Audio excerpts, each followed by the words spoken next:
अस्सलाम वालेकुम, welcome my YouTube channel. कैसे हैं आप सब लोग? और आई होप आप सब अच्छे होंगे और आपकी दुआ से अल्हम्दुलिल्लाह हम भी ठीक हैं। और ये हमारे यहाँ हो रहा था गेट टुगेदर, तो हम लोगों को बनाना था, मुझे बनाना था 7 kg का गोश्त। तो हमारे यहाँ जब भी सब मिलते हैं ना, तो बस ऐसे ही छोटा मोटा सा प्रोग्राम हो ही जाता है। तो मैं यहाँ पर 7 kg का गोश्त बना रही थी। तो खाला है ना, ये चूल्हा सही कर रही थी। मुझसे ना ये चूल्हा ढंग से जलता नहीं है, तो खाला उसको सही कर रही थी चूल्हे को। और चूल्हे को जलने के बाद फिर हम लोगों ने तपेला रखा एंड उसके बाद उसमें डाला ऑयल डालने के बाद थोड़ा सा गरम मसाला, और थोड़ा सा गरम मसाला डालने के बाद फिर इसमें डाल दी थी प्याज। अब प्याज थोड़ी सी पिंक हो जाएगी ना, तो उसके बाद इसमें डाल देंगे गोश्त को।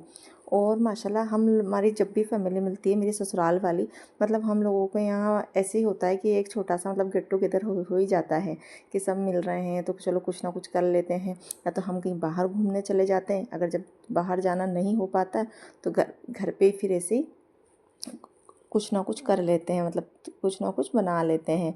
और मैंने गोश्त डालने के बाद इसका पानी अच्छे से तोड़ लिया एंड पानी तोड़ने के बाद इसमें डाल दी थी मैंने हल्दी और इसको अच्छे से भून लिया। गोश्त को है ना, जितनी अच्छी उसकी भुनाई होती है ना, माशाल्लाह वो इतना ही अच्छा बनता है।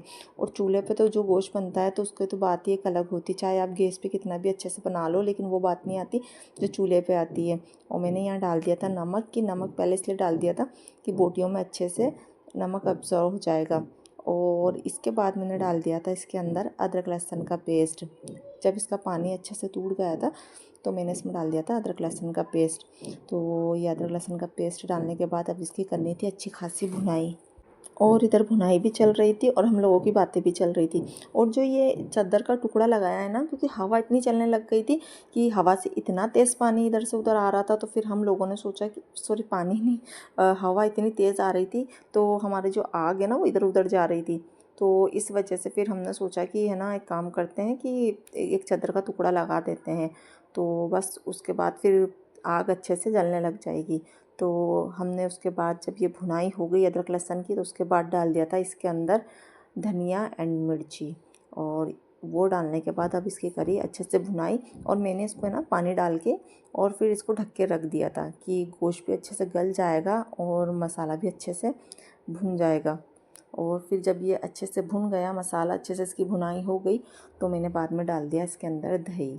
और फिर दही डालने के बाद इसको लास्ट में डालते हैं दही, वरना या तो दही फट जाता है या फिर बोटियाँ ऐसी हो जाती है कि थोड़ी सी कड़क हो जाती है, तो फिर वो गलने में थोड़ा टाइम लगाती है। तो वो लास्ट में दही डाल दिया था एंड उसके बाद जब ये कंप्लीट हो गया तो हमने डाल दिया इसके अंदर कोथिमीर गार्निशिंग के लिए। और फिर शाम में मेरे हस्बैंड लेकर आ गए थे आइसक्रीम।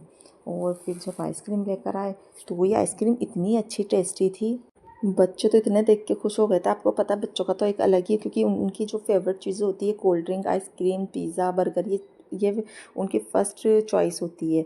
तो यहाँ पर मैं इसको ओपन कर रही थी और मुझसे ढंग से है ना ये ओपन नहीं हो रही थी, मतलब ये गलत फट रहा था। इसका जो रैपर है ना ये गलत फट गया था मेरे से। तो फिर मेरे हस्बैंड ने बोला लो मुझको दो, मैं थोड़ी उनकी हेल्प ली और फिर उन्होंने अच्छे से इसको फाड़ दिया एंड फिर मैंने बच्चों को, बड़ों को और सबको आइसक्रीम दी। और जब सब बच्चे आइसक्रीम खा रहे थे तो बड़े इतने खुश हो गए थे। और उसके बाद फिर हम लोगों ने भी आइसक्रीम लिया, हमने भी इंजॉय करी आइसक्रीम को। और आइसक्रीम का फ्लेवर भी इतना अच्छा था, इतनी टेस्टी और इतनी अच्छी लग रही थी। और फिर हम लोगों के यहाँ पर नेक्स्ट डे की मॉर्निंग में फिर मेरे हस्बैंड के लिए मैं बना रही थी नाश्ता। तो नाश्ते में मैं बना रही थी ये उत्तपम। तो उत्तपम जब बना रही थी तो मैंने जो रवा लिया था, रवे को थोड़ी देर भिगा के रख दिया था थोड़ा पानी डाल के, मतलब 20 से या 15-20 मिनट आप रख सकते हैं। और इसके बाद इसमें मैंने डाल दिया था ऑनियन, ग्रीन चिली और टमाटो को और कोथिमीर, ये सब चॉप करके डाल दिया था। एंड इसके बाद इसमें डाल दिया था ज़ीरा और नमक, गरम मसाला और थोड़ा चाट मसाला। ये सब आपके ऑप्शनल है, आपको जितना अच्छे से खाना है, मतलब जैसा खाना है आप आपके हिसाब से चॉइस से डाल सकते हैं, क्योंकि जायका उतना ही अच्छा बढ़ेगा। और उसके बाद फिर कम ऑयल में इसको अच्छे से फ्राई कर लिया था। और फिर मेरे हस्बैंड को दिया मैंने नाश्ता एंड उनका लंच था दलिया। तो ये दोनों चीज़ मैंने दे दी थी। और फिर एक और काम निकाला था मैंने कि हमारा ना फ्रिज थोड़ा सा गंदा हो गया था, क्योंकि अभी बकरीद थी तो उसके बाद है ना फिर गोश्त वगैरह रखने में आ रहा था तो बड़ा गंदा सा हो गया था। और फिर इसमें और भी चीज़ें रखती है तो खुशबू वगैरह हो जाती है, क्योंकि गोश्त वगैरह की जो स्मेल वगैरह रहती है तो इस वजह से दूसरी चीज़ों में भी वो खुशबू आ जाती है।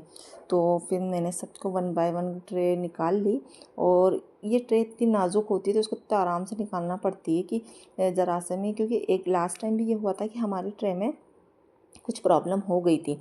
तो इस वजह से फिर इसको अच्छे से निकाली, और इसको निकालने के बाद फिर इसको मैंने अच्छे से वॉश करा। और फ्रिज को तो मैंने बाद में वॉश कर, उस फ्रिज को मैंने थोड़ी देर खोल के रख दिया था, क्योंकि उसमें जो खुशबू होती है ना वो हो जा मतलब बाहर निकल जाती है, जो उसकी स्मेल रहती है ना बाहर निकल जाती है। और इधर आके मैंने किचन में ये ट्रे धो ली थी सारी अच्छी, ट्रे को वॉश करके, और इधर सुखाने के लिए रख दी थी वेजिटेबल बॉक्स वगैरह सबको।